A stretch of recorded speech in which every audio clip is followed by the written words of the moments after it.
More tension in August Town, St. Andrew this evening after residents accused the police of removing a man from the area without just cause this morning. TVJ Shamela Pullen spoke with residents and the police. Upset and frustrated.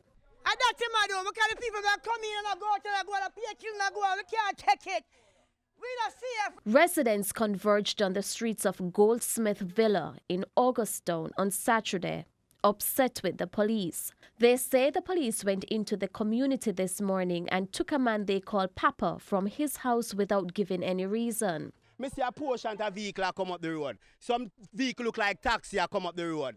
Pure private car.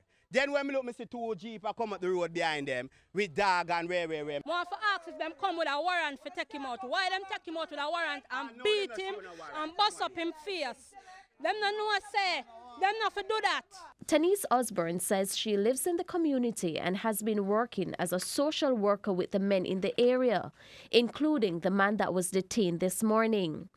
She says she finds the police's action to be strange. To really working with them and to see this happen this morning, it's really strange to hear that they come, take him out of his house and beat him and those stuff. So I would like to know what's going on. The residents accuse the police of being rude and disrespectful to them, and they say they do not feel safe in their community anymore. So when police come, they're telling you, move from there, say, hey, girl, and them something, that's not right.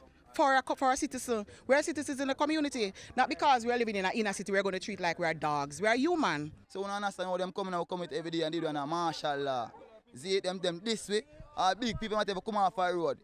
Lift up, go on here, them not do the people right boy, we not do nothing over here. We visited the Augusttown police station and we were told by Inspector Verona Ford that they can't say whether or not an operation took place this morning.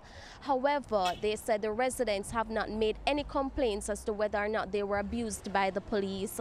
Reporting from the Augusttown police station, I'm Shamela Pullen for TVJ News.